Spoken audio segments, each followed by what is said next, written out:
Very quickly, before we even get into the video's intro, a couple of comments that I've seen lately when I've done the paranormal side part of my channel now are like, hey, go back to Dogman, yada, yada, yada. I don't know if these people haven't realized that there are 2 videos out daily now. In the afternoon, or depending on where you live, morning, I put out my Dogman possible Bigfoot encounters. And then at night, I put out the paranormal side. I just kind of wanted to let everyone know. I thought it was pretty understandable the last few times I've said it. But 2 videos daily. Dogman, morning, afternoon. Paranormal side at night.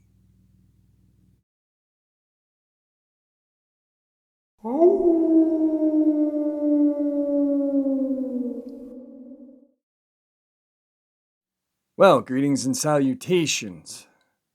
Welcome back to the paranormal side, Dogman family. Before we get into this upload, a couple links I'd like to share. As you know, I rely on Patreon, PayPal, and my merch to help the channel to continue to grow and go. The links to Patreon and PayPal are in the description below. My merch is displayed directly under this video. Also, Dogman Frightening Encounters, Volume 1, 2, and 3, the audiobook versions. They were written and researched by Tom Lyons, narrated and produced by me, Jeffrey Nadolny.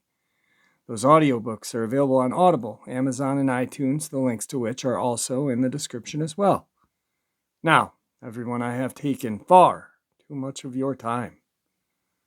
Let's get on with the paranormal side. Shall we? All right, guys. So today's paranormal side is going to consist of some poltergeist, possible demon, but there is going to be a very interesting part to this because there is actually a video clip of someone's haunting. Today's first part of the upload. My dad committed suicide when I was 8. Mom and I moved into a newly renovated home after he had passed away. Since I was young, I've always had awful nightmares, scary images I can picture still today that I dreamt about a decade ago. Always in the same bedroom in the same house. In my late teens, I started playing with the Ouija board a lot and very quickly realized that it's very real and there are things, I don't want to say spirits or demons, I don't know, that are absolutely willing to communicate and show you that they are here. We've had boxes fly across the room, candles blown out, friends physically scratched, and thumps in the attic after asking the things to prove they are with us. Please don't think I'm a fake or anything, because now this is going to sound corny, but every single time I touched the board, I only got Zozo.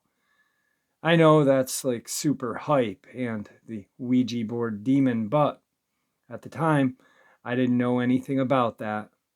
If there were a group of 4 of us, 2 other people would try and no communication would be made. Every time I touched it, this name came through and it was strong. In 2020, I struggled with drug addiction, and at some point I worried that I may have opened something that's now latched onto me. At the time, I had an awful abusive boyfriend that would play mind games with me, act like I was morphing into something else, and really just get weird. I didn't partake in his drug of choice, so I usually just wrote it off as him being a weirdo tweaker. I specifically remember one night he turned really different, and his eyes went back into his head. He told me to run, that I shouldn't be with him, and that he surely would ruin my life. I was terrified. I left the bedroom, and once I got out of there, I realized that the whole house smelled strongly of sulfur. He followed me out of the room and told me that sulfur is the sign of demons, and that it was him. Some more horrible things happened, and we split up. I got sober, and he's long gone. But like if the house doesn't feel right before, it surely doesn't now. I moved out last year and my mom pays my rent to stay there. She's a very Christian woman and has always said that a home needs a prayer. She said on the first night she stayed, she was awoken in the middle of the night to a few voices saying, "Get out." And she simply replied, "No, you get out. I'm a child of God." And apparently she's been fine since then. So now I'm complete sound mind, no drugs, no drinking, but I still feel this dark presence. I've been trying to go to church more often lately, but I really feel deep down it's too late for me. I've cleansed the house. I myself have been cleansed, but it feels like it's still here. Today's second part of the paranormal side. For a couple of days, I have been hearing footsteps in the middle of the night loud enough to wake me up. When I wake up, they suddenly stop. This could be an auditory hallucination, but I am pretty sure I heard it.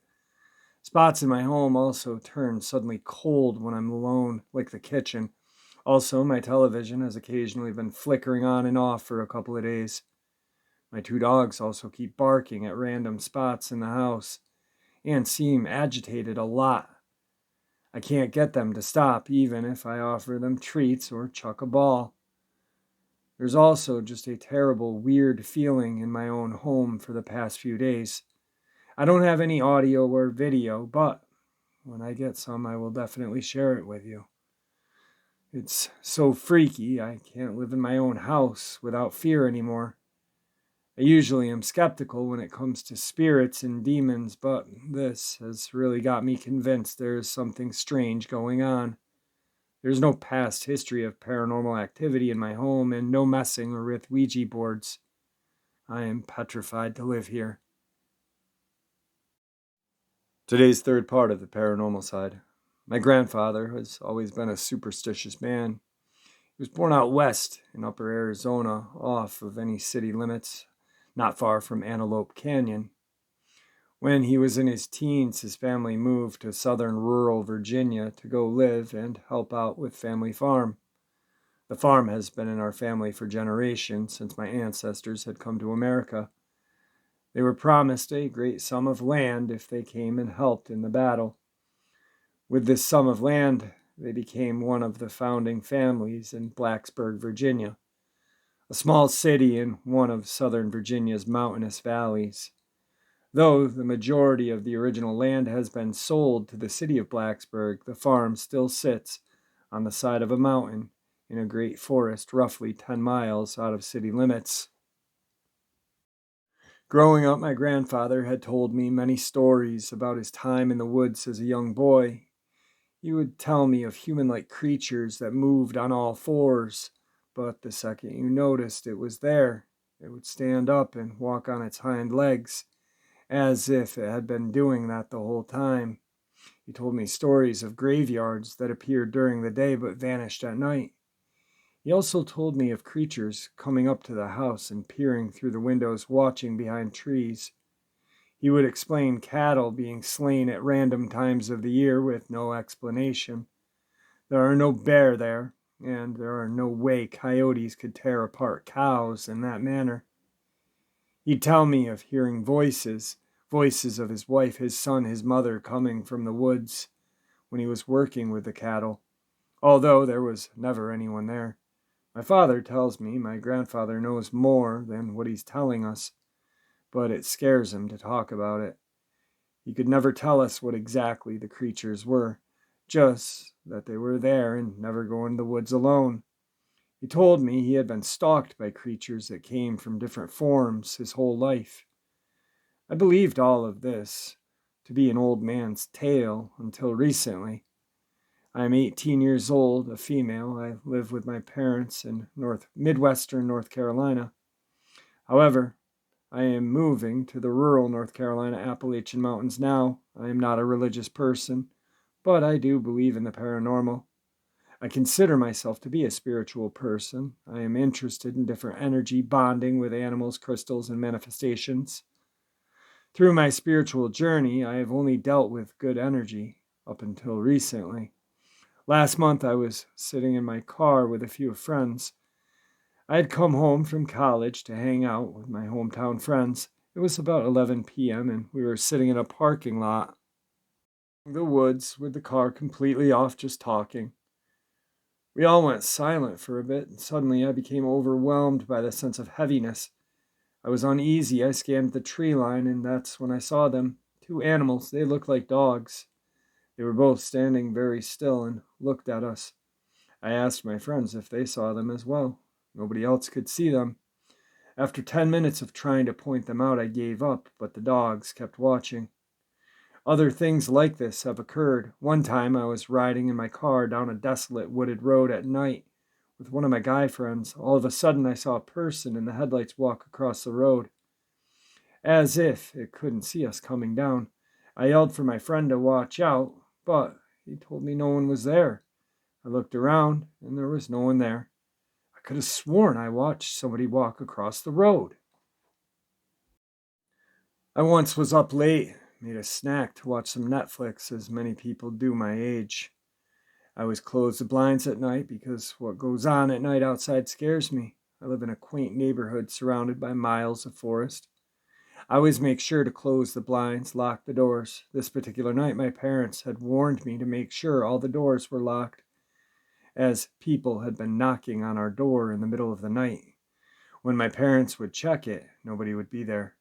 While I was closing the blinds on this night, I saw something, two deer. They were staring at me from across the street in my home. I could see their eyes twinkling from the light of the house. With a pit of my stomach, I shut the blinds. I knew I was being watched. I started wearing an amethyst necklace to bring protection. I wondered if my manifestations had brought about negative energy, but I had never been manifesting negative things or stripping people away from their free will. Mostly, I had been manifesting that I'd be able to transfer out of my current school and be able to go to school in North Carolina mountains. This came true, and Thursday I will move to my new school. Because it is heavily wooded, rural, and mountainous, I fear I will have more encounters. I am worried that whatever tormented and followed my grandfather for so long is now following me, and I am not sure what to do and how to protect myself. I am not sure how others aren't able to see these things that I have been seeing. Today's fourth part of the upload has a video attachment at the end. I'll try to keep this complex story short. Sorry in advance, my English is bad. I've lived in a small town in Norway ever since my mom decided to buy a property and build her house there from scratch. The house was finished in 2010, so it's a fairly new building. She also decided that she would build a separate rental apartment in the basement to earn some extra money. The first to rent the apartment didn't really experience all that much, but occasionally they would tell us that they could hear us really well when we were walking around upstairs during the day. The problem with this is that we were rarely home during the day. My mom went to work and I would be at school. We didn't really think much of it until our next tenants moved in. Our next tenants were a young couple, the man related to my family, with a 6-year-old son. These were long-term tenants, and they lived here for 4.5, 5 years, I can't really remember. They also had a cat that they let outside during the day as they went to work, but when they came back home, the cat was already inside. They locked the door and closed all the windows as the cat was outside, yet it always managed to come back inside somehow on its own. Some days the door was even standing wide open. The radio/Bluetooth speaker would turn on by itself during the night, playing on full volume, waking them all up. We even heard it upstairs. They tried unplugging it, but it somehow plugged itself back in and started playing. It did so when there was no one at home. They tried anchoring the cable to a table away from the outlet, but it still plugged itself back in. Other things that have happened. One time, a picture fell off the wall while they were home, sitting on the sofa right in front of it. The song from the tenant's best friend funeral, who died from an accident, played on the radio the night after his funeral. Their son often told them that he didn't want to be in his room alone anymore, as the old dirty lady wouldn't leave him alone. However, after all this, we decided to put up a camera while the apartment was empty, and we caught a video of the cable to the TV and speaker floating in the air, then falling to the ground as the music stopped. The SD card of the camera broke the minute we ejected it from the camera, but we managed to transfer a video file from our phone via Wi-Fi. I also took a screenshot from the video, as it looks like a pair of eyes to me. It might just be something natural, but I don't really know. I didn't really believe in ghosts or supernatural things, but after seeing this video, I am not sure what I saw. Is this normal behavior of a ghost?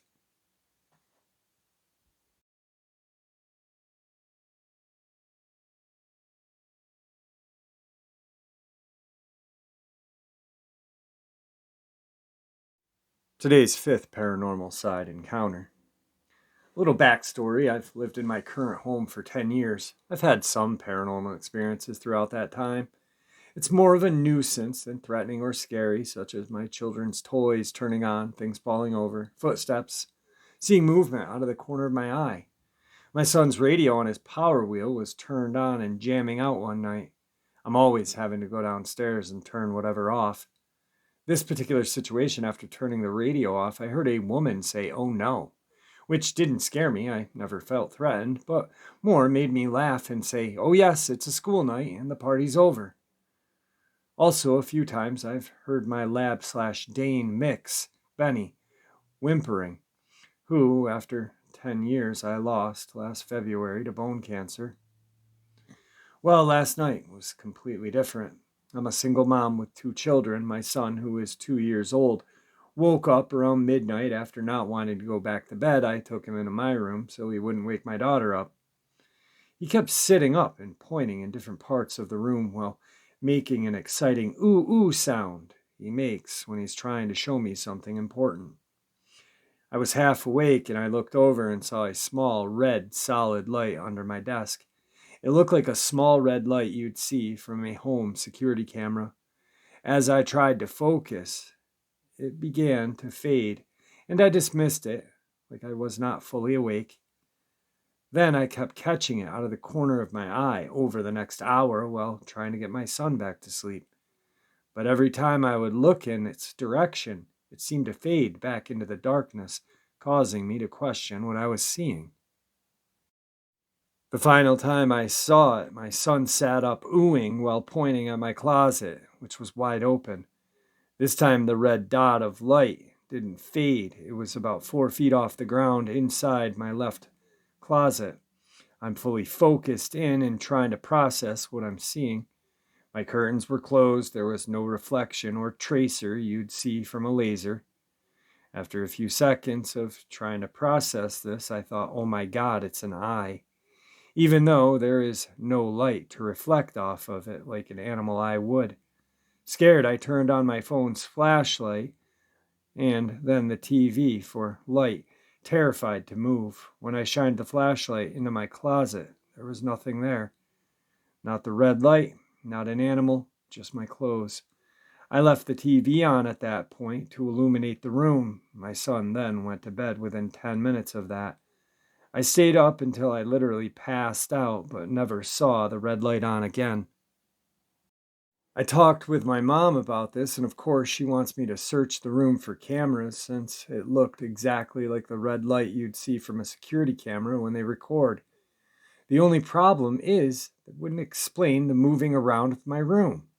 I never saw it move. It would just pop up throughout the room, never higher than 2 to 4 feet off the ground.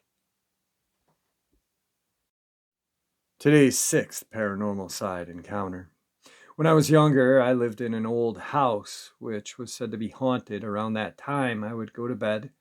I would wake up in the middle of the night to see pale-faced people staring at me. Their faces were pale white with no noses, eyes, or mouths.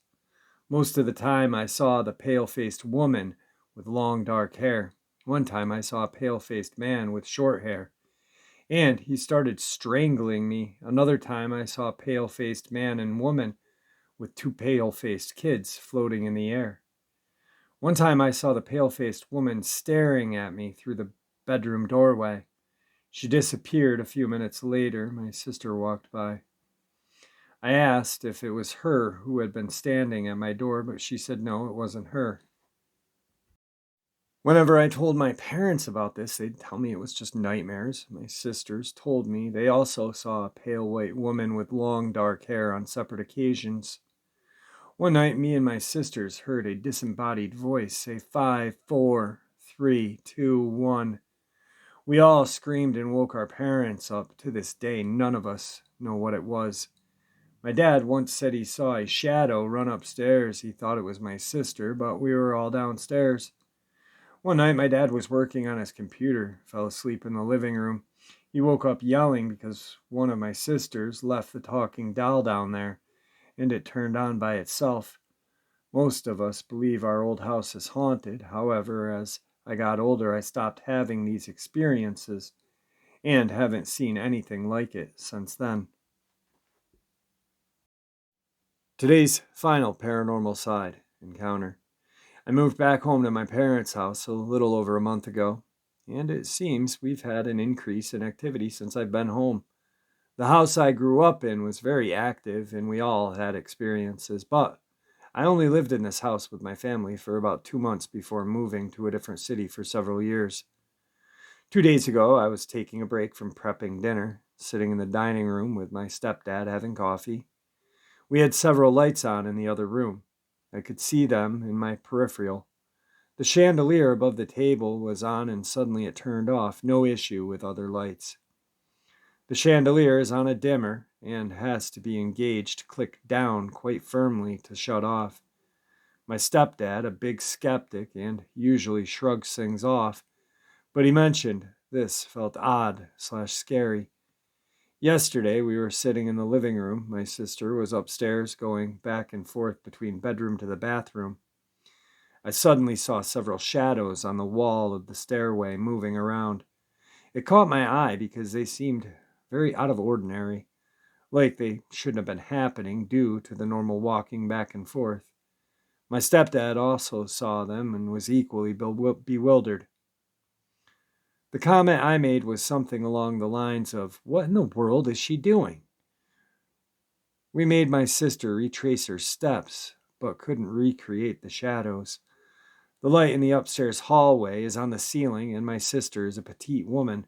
My stepdad then attempted to recreate them waving a bundle of towels in front of the light fixture, which looks similar to the movement, but not exactly.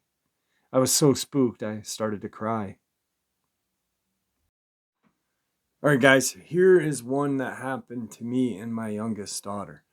So we were at my ex-wife's apartment, and I was getting her ready to come home with me. The house was an older house. It was right on Main Street.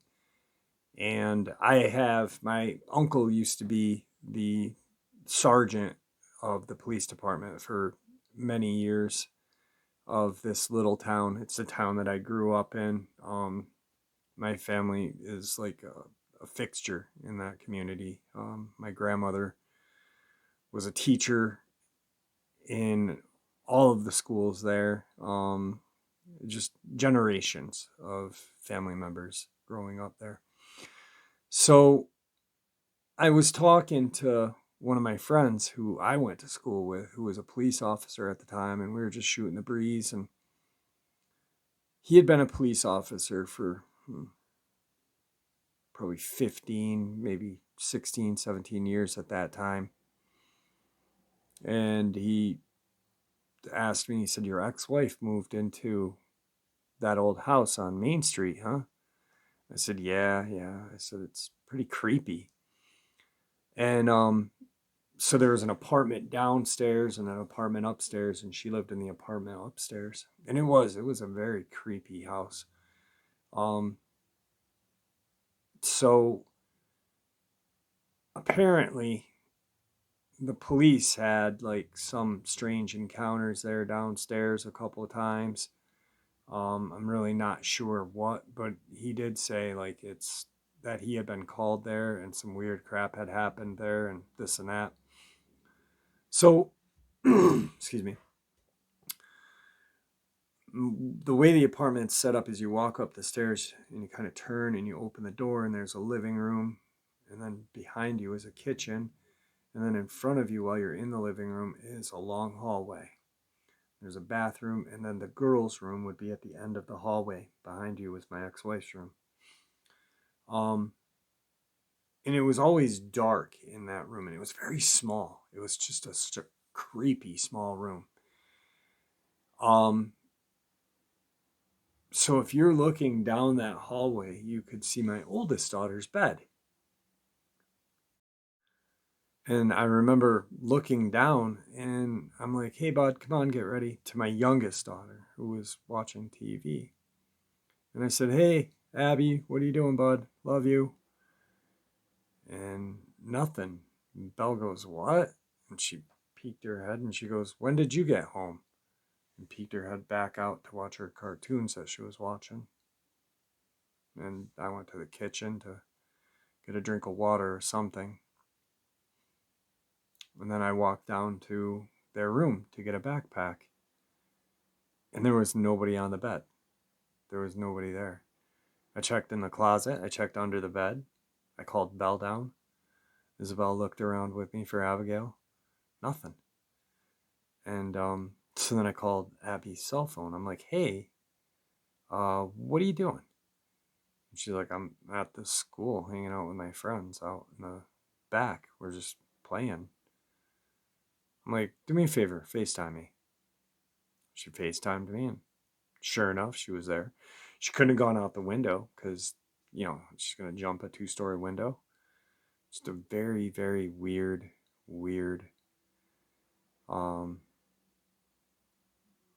experience.